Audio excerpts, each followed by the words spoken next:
Fazei-me instrumento de vossa paz. Onde houver ódio, que eu leve o amor. Olá, Carlos Luz na área, novamente com vocês. Estamos com a nossa equipe aqui, time formado.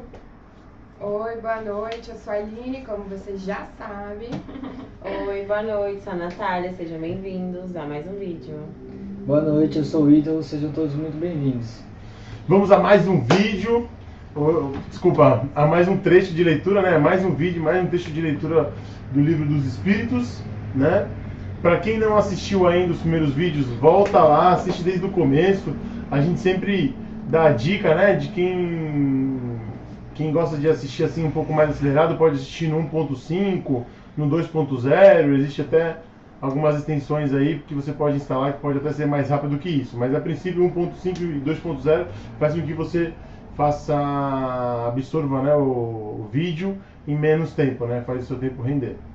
Então fica essa dica e vamos fazer aquela prece gostosa, né, acalmar nossos corações para entrar na frequência, estarmos mais próximos do divino, mais próximos dos espíritos evoluídos, dos espíritos guias. Então vamos começar baixando a nossa respiração, baixando a nossa frequência, relaxando cada vez mais profundo e profundo. Respire e relaxa, respira e relaxa, respira e relaxa. Isso. Baixando a frequência dos pensamentos. Vamos começar agradecendo ao Mestre Jesus, nosso mestre guia, modelo, agradecer por todo o trabalho, todo o empenho feito até hoje por esse globo, esse trabalho maravilhoso que vem sendo executado, agradecer a todos de sua equipe, todos os anjos, arcanjos, guias espirituais, mestres espirituais, todos que trabalham pela grande obra do Mestre, gratidão de verdade, e possamos um dia sermos operários também dessa forma, trabalhando junto ao seu lado. Gratidão também aos irmãos que estão nos assistindo, gratidão aos irmãos que estão nos acompanhando também aqui presente, os encarnados, os desencarnados. Gratidão a todos que estão torcendo para essa grande obra, esse grande canal vá para frente, que estão aprendendo com os vídeos, que estão evoluindo junto com a gente nessa leitura maravilhosa desses trechos que Allan Kardec nos deixou. Muita gratidão. Vamos então àquele hino maravilhoso que nos foi deixado como um grande prêmio, um grande presente há 2000 anos. Pai nosso que estais no céu, santificado seja o vosso nome. Venha a nós o vosso reino, seja feita a vossa vontade, assim na terra como no céu. O pão nosso de cada dia nos dai hoje. Perdoai as nossas ofensas, assim como nós perdoamos a quem nos tem ofendido. Não nos deixeis cair em tentação, trazemos o bem. Amém, Senhor, que assim seja. Ave Maria, cheia de graça, o Senhor é convosco. Bendita sois vós entre as mulheres, bendito é o fruto do vosso ventre, Jesus. Santa Maria, Mãe de Deus, rogai por nós, pecadores, agora e na hora da nossa morte. Amém, Senhor, que assim seja. Qual que é a parte que nós estamos hoje? Dando continuidade, a gente vai ler... Problema científico, né? Não, o problema religioso. Perdão, problema religioso. O problema científico tá no último vídeo. Quem não assistiu ainda... Volta lá. Bom, vamos começar por esse... Ops, desculpa, um acidente. Problema aqui no cenário, gente, calma. Bom, o problema científico. A natureza religiosa de O Livro dos Espíritos ressalta desde as suas primeiras páginas, como já vimos, Kardec o inicia pela definição de Deus. Mas o Deus espírita não é antropomórfico, não é um ser constituído à imagem e semelhança do homem, como o das religiões. A definição espírita é incisiva. Deus é a inteligência suprema, causa primária de todas as coisas. Assim como para Spinoza, Deus é a substância infinita.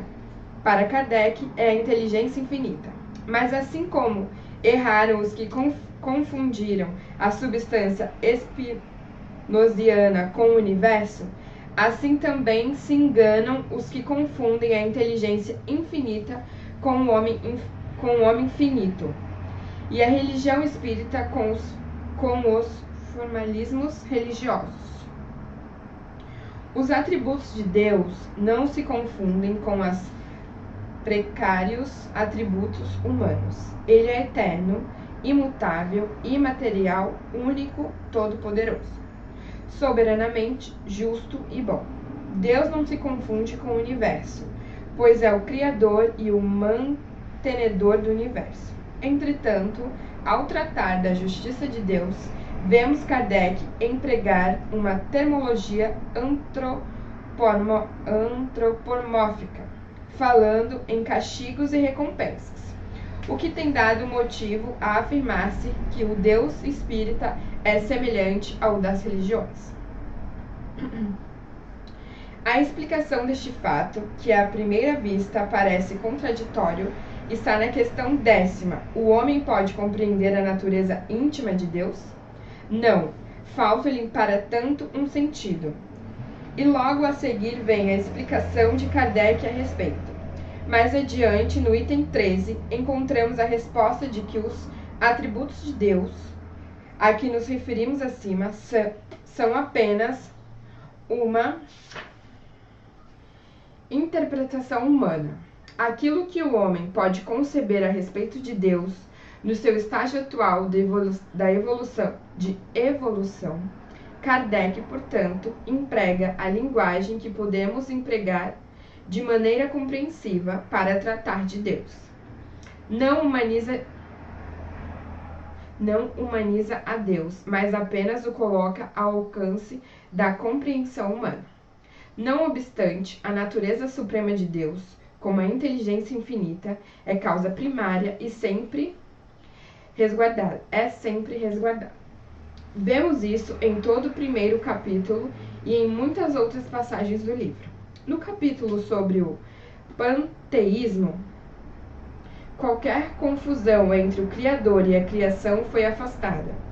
O Deus espírita não é antropomórfico, mas também não é panteísta. Por outro lado, o Livro dos Espíritos veda imediatamente o caminho às especulações ilusórias e imaginosas sobre a natureza de Deus.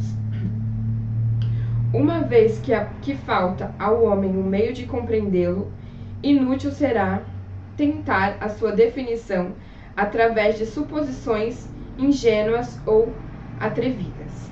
É o que vemos no item 14, do primeiro capítulo, no estabelecimento de um princípio que define de maneira absoluta a posição do espiritismo em face do problema, separando decisivamente de todas as escolas de tecnologia especulativa ou de ocultismo de qualquer espécie. Vejamos esse trecho fundamental. Deus existe, não o podeis duvidar, e isso é o essencial. Acreditai no que vos digo, e não queireis ir além. Não vos percais num labirinto de onde não podereis sair. Isso não vos tornaria melhores, mas talvez um pouco mais orgulhosos. Porque acreditareis saber, quando na realidade nada sabereis. Deixai, pois, de lado todos esses sistemas. Tendeis que vós desembaraçar de muitas coisas que vos tocam mais diretamente. Isto vos será a mais útil do que qualquer penetrar o que é impenetrável. Eu queria fazer uma observação rapidinho, que no começo ele fala sobre, ela falou sobre os atributos de Deus e de que em muitas religiões isso é interpretado pelo homem, né? O homem interpreta os atributos de Deus. E aí foi até uma coincidência que hoje eu meio que tive uma pequena discussão com a minha sogra falando exatamente sobre isso. ela do nada ela começou a comentar uma história que eu acho que era de Golias. Davi e Golias. Davi e Golias, e ela comenta que acho que Deus mandou matar um deles, né? Avisou para um que poderia matar o outro, e aí foi lá e ajudou ele a matar. Bem dessa forma, assim, bem um pouco cruel, assim, ouvindo falar. Aí eu, pela fonte que eu tenho, só pra galera entender, os meus sogros, eles não sabem que eu estudo espiritismo. Eles são evangélico nato e eles nem podem saber que eu estudo espiritismo. É segredo, viu, gente? É segredo. É só segredo, tá no YouTube ninguém mesmo. conta, entendeu? Aí, mas eles não vão assistir também, então tá tranquilo. Aí, quando eu ouvi aquilo, tipo, pelo estudo que eu tenho, de que Deus é amor, de que Deus ele é tão poderoso que se ele realmente quisesse matar alguém, ele não precisaria delegar ou algo do tipo. E pelo amor que eu entendo que ele tem, ele jamais iria ter essa vontade de matar alguém. Eu peguei e falei assim, calma, deve ser alguma interpretação diferente, porque eu não acho que Deus mandaria matar alguém. Sim. E aí ela falou, mas Deus é justo, era assim que ele fazia no Antigo Testamento. Aí eu falei, não, mas isso não é justiça, isso é maldade, como que ele vai mandar matar alguém, etc. E aí ela soltou uma pra mim, que ela pegou e falou assim, porque se você tivesse a boa vontade de estudar, você iria entender o que eu tô falando. E aí eu peguei e falei, não, eu estudo, só que eu tenho a minha fonte e o meu estilo de interpretação. Eu acho que essa sua interpretação tá um pouco equivocada. Aí ela olhou pra mim e fez assim, ó, não vale a pena. Aí foi na hora que eu baixei a guarda e eu falei, não, tudo bem. Mas foi um ponto que eu pensei assim, caramba, que interpretação que essas pessoas estão levando dos atributos de Deus, né? Sim. E foi exatamente o que caiu agora, foi uma coincidência muito grande. Porque eu pensava, como que essas pessoas estão vendo Deus? Como que elas conseguem acreditar que Deus era tipo aquele, como a gente vê em alguns vídeos, aquele velhinho que tinha um pedaço de madeira e ia castigando, dando na cabeça dos outros, entendeu? Acredito que a maioria das religiões aqui, principalmente do Ocidente, né? Elas tendem a humanificar Deus, tá ligado? Tipo, Isso. entendem Deus como uma figura humana, Porque comparado fica mais fácil de entender isso, Deus, né? materialmente falando. As pessoas elas não têm abstração suficiente mental para entender que Deus não tem forma. Então Isso. elas têm que dar uma forma mental e querendo ou não, quando você coloca atributos humanos em Deus, você também acaba trazendo a parte egóica dele.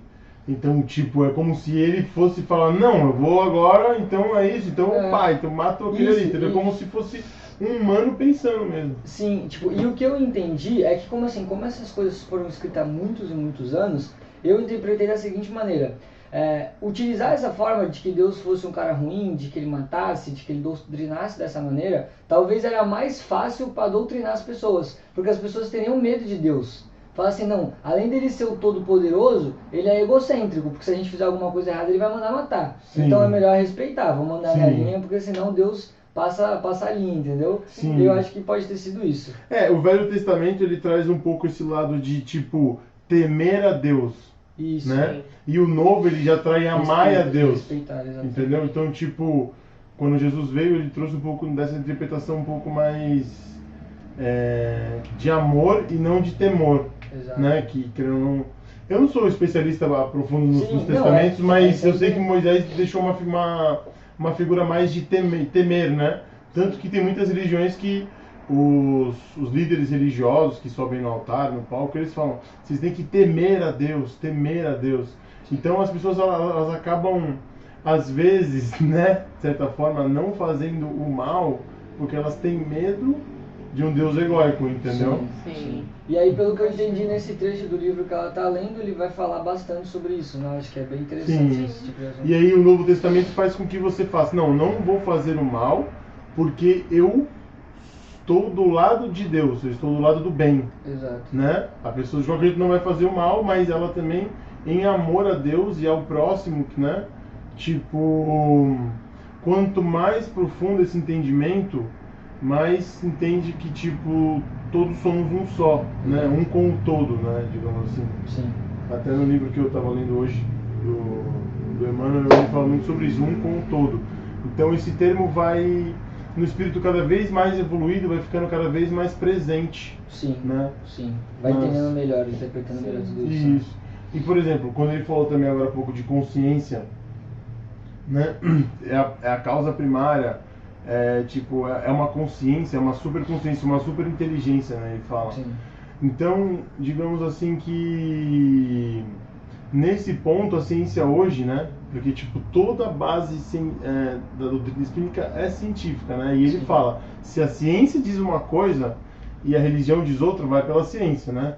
E a gente vê os estudos com bóson de Higgs, né? Que é a menor partícula possível.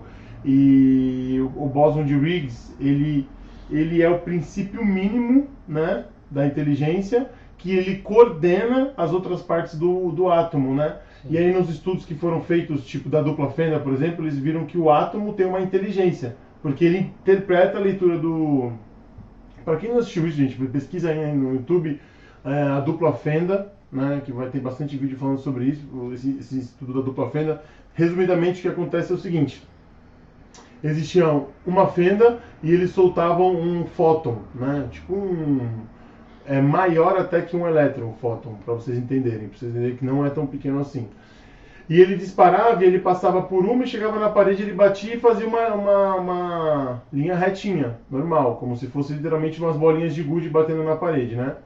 Quando eles colocaram duas fendas, eles soltaram e viram que o mesmo fóton passava pelas duas, depois se reagrupava e ele causava tipo um efeito onda.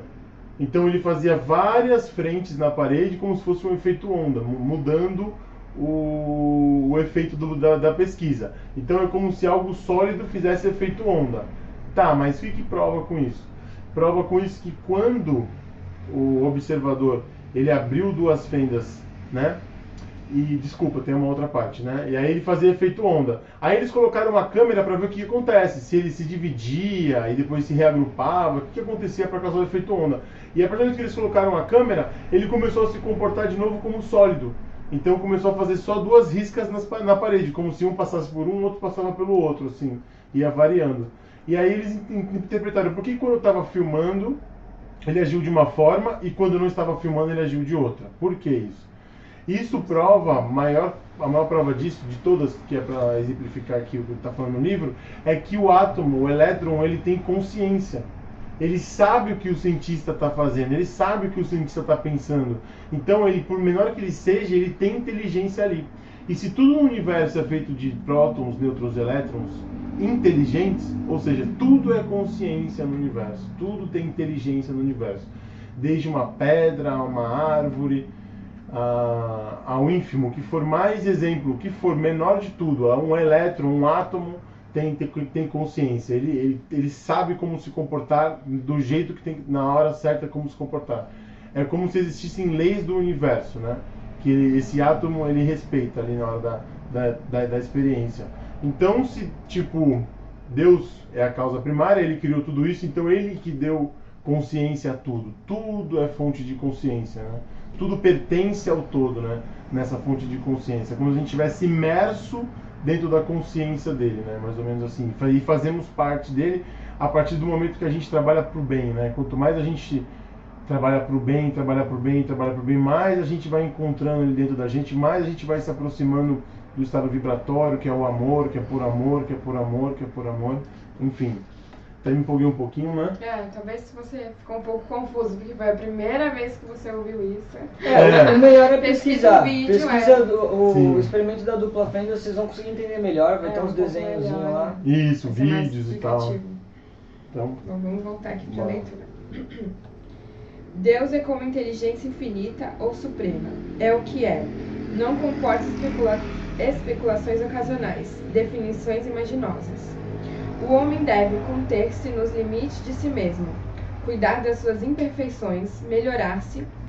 Basta-lhe saber que Deus existe e que é justo e bom. Disso ele não pode duvidar porque, pela obra, se reconhece o obreiro.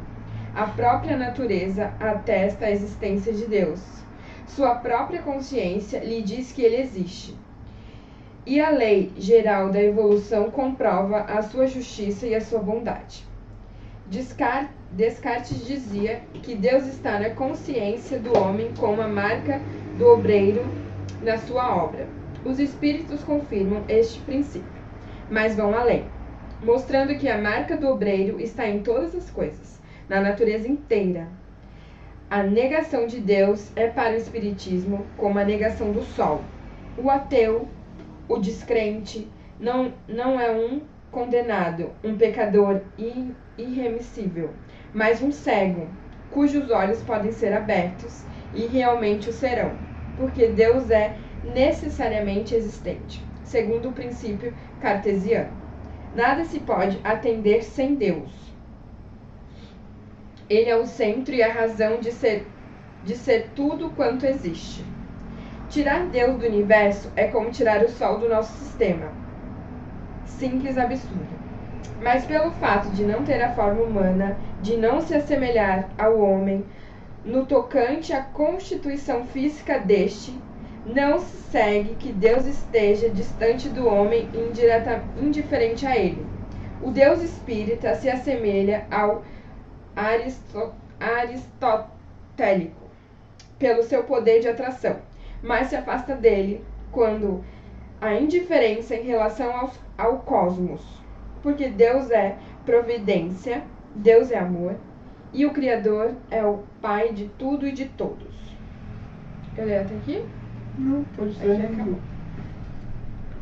Quer atravessar a página para até aqui? Não. A gente já pode terminar aqui, né? Pode ser. Não, mas só uma observação. E aí esse final que ela falou agora foi exatamente o que eu falei pra minha sogra no meio da discussão. Eu falei, ele é o Criador, ele é o Pai de tudo, jamais ele vai querer destruir alguma coisa que foi ele Próprio mesmo que filho, criou, né? exatamente. E aí foi quando ela soltou aquela, ela falou, se você tivesse um pouquinho de boa vontade para estudar, você entenderia o que eu tô falando. Aí eu falei, olha, eu estudo as minhas fontes e com a minha interpretação. Ela falou, mas o que eu estudo, a palavra que eu estudo é a verdade absoluta, é a verdade única. Como se só aquilo fosse a verdade, se não tivesse outras Sim, formas. é. E aí eu falei pra ele, assim como faz super sentido o que a gente estuda, como a gente entende isso como verdade, ela também está vendo o que ela aprendeu como algo que é aquela Sim. pura verdade. Então, não dá pra você ficar batendo de frente com a pessoa. As coisas vão indo aos pouquinhos, ela vai abrindo os olhos. A informação já foi deixada lá. Uma hora isso vai fazer sentido pra ela. Às vezes ela pensa Sim. um pouquinho, mas pô, isso é verdade, né? Se Deus é amor, talvez ele não teria mandado matar ninguém, né? Tipo, não. Sim. Mas E aqui isso faz também sentido. falou da inteligência, né? Tipo, que tá a inteligência em tudo, ou seja, cada átomo tem a sua inteligência, né? E nós somos feitos de átomo, então nós somos feitos de pedacinhos de Deus, digamos assim, né? De Exatamente. consciência, de inteligência. Exatamente. E querendo ou não, cada um tem uma verdade dentro de si, né? Devido às suas crenças, a tudo que aprendeu. Então tem que estar aberto para poder ir começando a observar novas coisas, novos conhecimentos. Senão, Sim. nem entra. Sim, com certeza. Bom, vou ler mais um trechinho pra gente finalizar. O universo se define por uma semelhante às... É tríade, será? Uhum. Tríades druídicas. Deus, espírito e matéria. Vemos isso no item 27, quando Kardec pergunta se existem dois elementos gerais, o espírito e a matéria, e os espíritos respondem: sim, e acima de ambos, Deus, o Criador, o Pai de todas as coisas. Essas três coisas são o princípio de tudo que existe, a Trindade universal. A matéria, porém, não é só um elemento palpável, pois há nela o fluido universal, ao seu lado fluídico, que desempenha o papel de intermediário entre o plano espiritual e o propriamente material. Agora, No caso desse fluido que ele fala, seria o vácuo quântico, né? Que está dentro de toda a matéria. Isso, que interliga, né? O que está antes do bóson de Higgs, né? Isso. Digamos. Aí a minha dúvida seria o seguinte: existe o plano espiritual e o plano material. O único universo que tem o plano material seria só o nosso, ou existem outros universos que também é material? Perguntinha de leve, né? básica, né? Deixa eu ver aqui no Google. Não, mas é uma pergunta que, assim, é uma dúvida Sim. que eu tenho e também não quer dizer que o que você vai falar é verdade absoluta, é sua É, opinião. exatamente. É, pelo que eu já estudei, existem muitos. Existem, quiçá, até centenas de universos. Mas já fica a dica, Tipo, quem a gente quiser tá no pesquisar. quem quiser pesquisar a fundo. Ou quem, É um conhecimento bem a fundo, esse aí tem que dar uma pesquisadinha É. legal. Tá. ou quem achar que não existe, calma, tá tudo certo, não tem problema. Vou fazer o seguinte, eu vou anotar essa e vou perguntar pro Lázaro na próxima se ele estiver com a gente. Sim. O que você Deus acha? é grande demais, né? É mágico, né? Sim. Infinito. Só uma coisa como Deus para controlar tudo isso de forma tão organizada, né? Sim. Vamos finalizar então? Bora lá? Eu vou finalizar? Uhum. Bom, vamos levar nosso pensamento a Jesus, né? Continuar com o pensamento. E agradecer mais um dia de estudo, mais alguns ensinamentos. Podemos aprender o quanto é importante estudar e saber também ouvir a opinião das outras pessoas, mesmo que você não concorde com o que dizem às vezes, mas guarda, de repente, em um outro momento, aquilo vai fazer sentido. Então a gente tem que saber ouvir, assim como a gente também tem que saber estudar para explicar um pouco mais, ter paciência.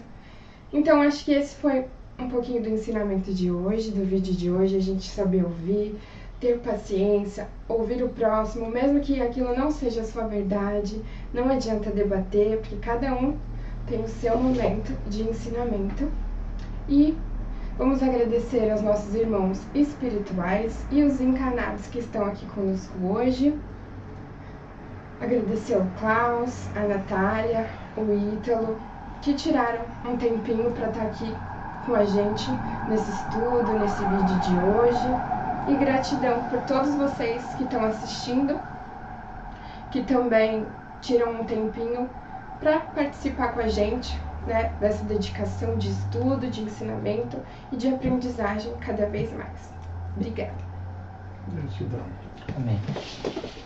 Valeu, pessoal. Até a próxima.